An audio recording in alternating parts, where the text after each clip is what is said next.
Good morning students. कैसे हैं आप लोग? आई होप अच्छे होंगे, घर पे होंगे और सुरक्षित होंगे। आज हम पढ़ेंगे एक्टिव वॉइस और पैसिव वॉइस। एक्टिव वॉइस क्या होता है? एक्टिव वॉइस मीन्स होता है कृतवाच्य और पैसिव वॉइस मीन्स होता है कर्मवाच्य। आइए देखते हैं कि सारे सेंटेंस जो हैं उनके पैसिव कैसे बनेंगे।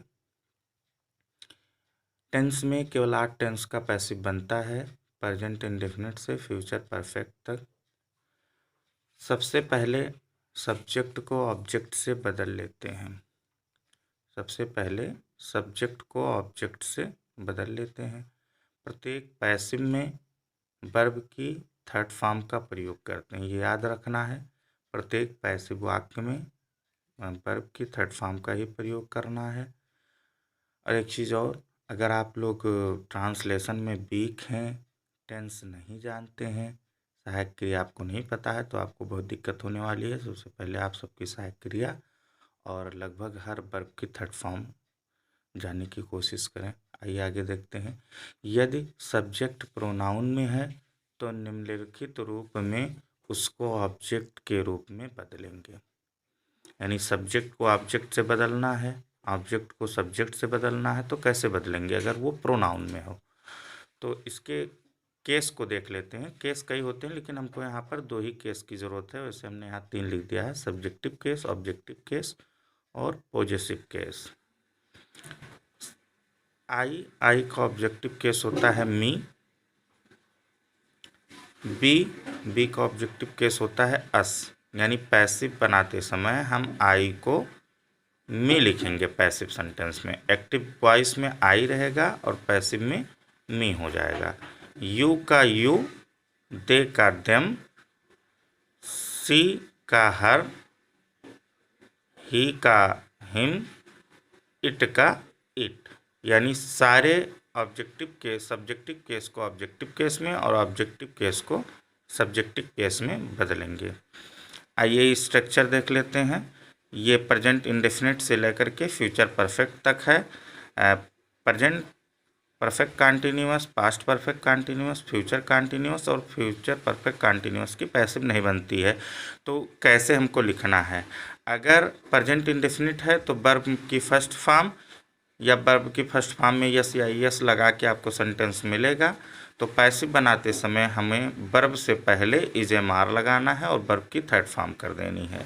प्रेजेंट कंटीन्यूअस में is am are plus verb की फर्स्ट फॉर्म में आई एन जी मिलता है, तो हमें इज एम आर के साथ बीइंग जोड़ना है और वर्ब की थर्ड फॉर्म तो सब में रहेगा ही रहेगा। फिर अगर परफेक्ट है तो हैज हैव होता है और वर्ब की थर्ड फॉर्म होती है। तो यहाँ पर हैज और हैव के साथ बीन बढ़ा देना है, उसके एक आगे वाली सहायक क्रिया बढ़ा देना है और वर्ब की थर्ड फॉर्म लिख देना है। इसी तरह पास्ट इंडेफिनिट में वर्ब की सेकंड फॉर्म होती है, तो यहाँ पर वाज वर के साथ वर्ब की थर्ड फॉर्म लिखेंगे। पास्ट कंटिन्यूअस में वाज वर के साथ मेन वर्ब में आईएनजी होता है, तो वाज वर के साथ बीइंग लगा के वर्ब की थर्ड फॉर्म लिखेंगे। प्रत्येक कंटिन्यूअस में 2 ही होता है, प्रेजेंट कंटिन्यूअस और पास्ट कंटिन्यूअस, उसमें बीइंग लग जाता है। हैड पास्ट परफेक्ट की टेंस है में सहायक क्रिया हैड होता है, वर्ब की थर्ड फॉर्म होती है, तो यहाँ पर हैड के साथ बीन लगा के वर्ब की थर्ड फॉर्म लिखेंगे। ऐसे फ्यूचर में बिल सैल के साथ बिल बी सैल बी का प्रयोग करेंगे और वर्ब की थर्ड फॉर्म लिखेंगे।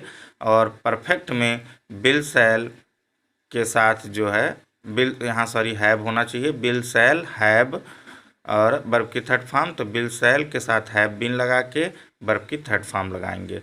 अब आइए देखते हैं फार्मूला। इस फार्मूले पर आप रखेंगे तो आपका पैसिव बन जाएगा। सबसे पहले ऑब्जेक्ट लिखना है, यानी जो पीछे से ऑब्जेक्ट की जगह पे लाना है, सब्जेक्ट वाला ऑब्जेक्ट की जगह पे जाएगा। उसके बाद हेल्पिंग वर्ब टेंस के अनुसार लगाना है, जैसा हमने इस चार्ट में बता दिया है, आप वीडियो रिवाइज करके देख सकते हैं। उसके बाद मेन वर्ब का थर्ड फॉर्म, और किसी भी सब्जेक्ट को लिखने से पहले प्रीपोजिशन बाई का इस्तेमाल करते हैं। ऐसा ज़रूरी नहीं है कि हर जगह बाई हो, लेकिन टेंसेज में आपको बाई का ही प्रयोग करना है, तत्पश्चात सब्जेक्ट को लिख देना है। अब आइए कुछ एग्जाम्पल देख लेते हैं। प्रेजेंट इंडेफिनिट का एक एग्जाम्पल बढ़िया सा है, Ram writes a letter. Ram एक पत्र लिखता है, इसमें राम सब्जेक्ट है, राइट्स लिखना वर्ब है, अ लेटर ऑब्जेक्ट है। राम के द्वारा ये किया गया कार्य है, लेकिन इसमें जो है कार्य की प्रधानता दिखाई जाएगी। ही प्लेड अ मैच, उसने एक मैच खेला, ये पास्ट इंडेफिनिट है। तो आइए देखें इसको कैसे करते हैं। राम राइट्स अ लेटर, तो अ लेटर, आ लेटर एक वचन है तो is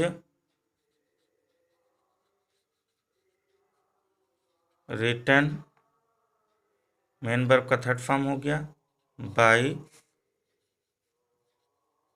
Ram. A letter is written by Ram. अब ही प्लेड अ मैच, उसने एक मैच खेला, ये पास्ट इंडेफिनिट में है। तो पास्ट इंडेफिनिट में हम लोगों ने देखा कि वाज वर्ब के साथ मेन वर्ब का थर्ड फॉर्म लगता है। तो यहाँ पर ऑब्जेक्ट क्या हो जाएगा, आ मैच। तो आ match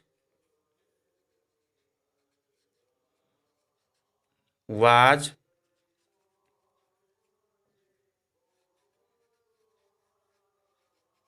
played by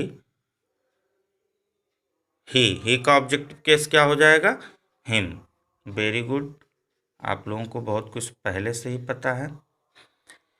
you are reading a book, आप बताइए कौन सा सेंटेंस है।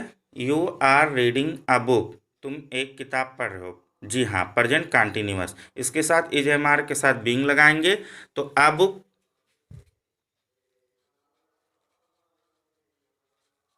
अ बुक इज बीइंग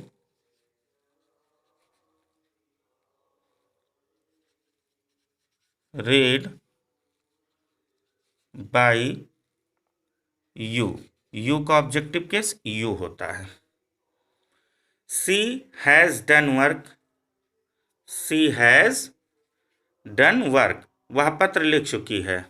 तो ये प्रेजेंट परफेक्ट है, तो द वर्क हैज बीन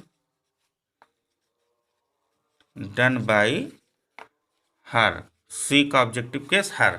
ध्यान देना है, जो भी ऑब्जेक्ट यहाँ आएगा उसी के अनुसार यहाँ हेल्पिंग वर्ब सिंगुलर या प्लूरल आपको लगाना है।